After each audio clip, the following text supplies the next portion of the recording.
नमस्कार मंडळी, मी विजया तुमच्या सर्वांचं आपल्या यूट्यूब चॅनलमध्ये मनापासून स्वागत करते. काही दिवसांपूर्वी मी हॉस्पिटलमध्ये 4 दिवस ॲडमिट होते. त्यावेळी मला देण्यात आलेल्या या सेवेबद्दल मी किती कृतज्ञता व्यक्त करू हे देखील मला शब्दात मांडता येत नाही. पण काही मनातल्या मनात काही शब्दांचं गुंफण होऊन गेलं तर म्हणलं चला आज आपण हे व्यक्त करूया. हॉस्पिटल हा शब्द ऐकला की आपल्या डोळ्यासमोर येतात डॉक्टर, नर्सेस आणि उपचार. पण खरं सांगायचं तर हॉस्पिटलची खरी ताकद फक्त उपचारांमध्ये नसते. ती असते त्या प्रत्येक व्यक्तीत जी शांतपणे न दिसता आपलं काम करत असते. दररोज सकाळी आपण जेव्हा डोळे उघडतो तेव्हा आपल्याला दिसतं एक स्वच्छ, नीटनेटका परिसर. पण त्या स्वच्छतेमागे असतात अनेक मेहनतींचे हात, जे कोणताही गाजावाजा न करता आपलं काम प्रामाणिकपणे करत असतात. साफसफाई करणारे कर्मचारी जो प्रत्येक कोपरा स्वच्छ ठेवतात, कारण त्यांना माहीत असतं स्वच्छता ही फक्त दिसण्यासाठी नसते, ती रुग्णाच्या आरोग्याशी थेट जोडलेली असते. वेळेवर नाश्ता देणारे जे कदाचित नावाने ओळखले जात नाही, पण त्यांच्या वेळेवरच्या सेवेमुळे रुग्णाला थोडं बरं वाटतं, थोडा आधार देखील मिळतो. औषधांची व्यवस्था पाहणारे आपल्या नर्सेस जे प्रत्येक गोष्ट नीट पार पाडावी यासाठी सतत जागरूक असतात. ही सगळी माणसं मिळून तयार करतात एक असं वातावरण जिथे रुग्णाला फक्त उपचारच नाही तर एक सुरक्षितता आणि एक विश्वास देखील जाणवतो. आणि या सगळ्या कामामागे एक भावना कायम असते, ती म्हणजे निस्वार्थ सेवा.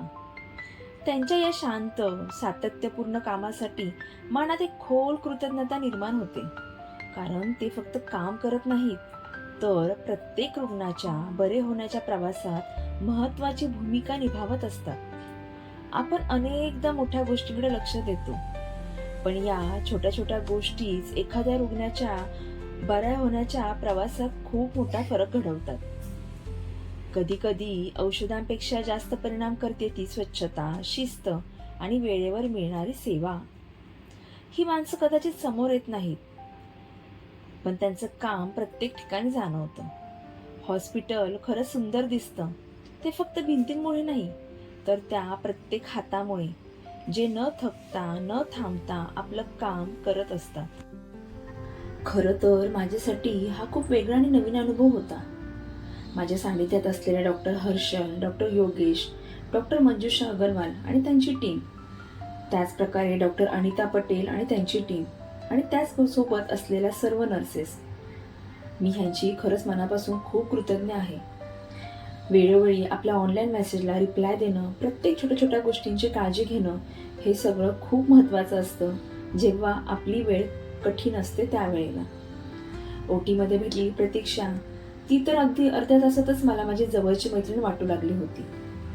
माझं तिला सततचा एकच प्रश्न, काय असते ग नेमकी प्रोसिजर, म्हणजे मला अजून किती वेळ ठेवणार आहे तिथे? आणि तिचा फक्त एकच उत्तर, अगं काही नाही ग, नॉर्मल आहे, फक्त तुला 2 इंजेक्शन देणार, बस. त्या एका वाक्यामुळेच माझा अर्धा ताण कमी झाला. ओटीमध्ये असणारे मामा ते सतत माझ्या मिस्टरांना सांगत होते, ती व्यवस्थित आहे, तुम्ही काळजी करू नका, सध्या तिला आम्ही अंडर ऑब्झर्वेशन ठेवले. कारण मिस्टरांची तर सतत एकदा तरी पाहू द्या मला अशी त्यांची घाई चालू होती, लांबून का होईना. आणि त्यांनी मला पाहिलं आणि मी हाताने फक्त खुणवलं, हो मी ठीक आहे. तेव्हा कुठे धीरात धीर आला. नंतर थोड्या वेळाने प्रतीक्षा हळूच माझ्याजवळ येऊन मला म्हणाली, विजया एक्स्ट्रीमली सॉरी. म्हणलं का ग? आधी सांगितलं असतं तर तू खूप घाबरली असतीस ना. प्रोसिजर झाल्यानंतर हळुवारपणे डोक्यावरून हलकेच हात फिरवत डॉक्टर हर्षल म्हणाले, आता तुझं दुखणं खूप कमी होईल बघ, आराम कर, बट फिजिओथेरपी इज कंपल्सरी. त्या क्षणी जाणवलं की ते फक्त ट्रीटमेंट नाही होत, तर माणुसकी तर आहेच, आणि काळजी, हे दोन्ही देखील आहे. या सगळ्या प्रवासातून एक गोष्ट नक्की जाणवली, इथले डॉक्टर्स आणि स्टाफ खूप मनापासून काम करत असतात. कुठेही गेलं तरी सर्वच डॉक्टर्स आणि त्यांचे नर्सेस किंवा स्टाफ देखील खरंच खूप मनापासून काम करत असतात. थोडंफार 19-20 होतं कुठेही गेलं तरी सुद्धा 100% आपण सॅटिस्फाय कुठेच होऊ शकत नाही. हे तरी मला माझं वैयक्तिक मत आहे. MRIचं नाव जरी ऐकलं तरी अंगावर काटा यायचा आणि मनामध्ये एवढी भीती आणि धडधड. त्यावेळी माझा मेंटली स्ट्रेस घालून मला तयार करण्यात माझ्या नवरोबाचा खरंच खूप मोठा वाटा होता. तू जा, मी बाहेर उभा आहे. आणि खरंच बाहेर येईपर्यंत अगदी त्यांच्याही जीवाजीवन होता. मला खूप चांगल्या प्रकारे ही वैद्यकीय सेवा तर मिळालीच, पण या सगळ्यासाठी सक्षम बनवणारी आमची Mazagon dock ship builders limited ही कंपनी आणि त्यात काम करणारे माझे पती श्री रत्नाकर रघुनाथ तुपे या सगळ्यांची मी मनापासून आभारी आहे आणि खूप कृतज्ञ आहे. In the middle of fear I found caring people. In the middle of pain I found people who truly matter. Thank you all for your kindness and support. I am truly grateful. म्हणूनच मनापासून कृतज्ञता आहे त्या प्रत्येक हाताची. तर video आवडल्यास व्हिडिओला लाईक, शेअर आणि आपल्या चॅनलला सबस्क्राईब करा. धन्यवाद.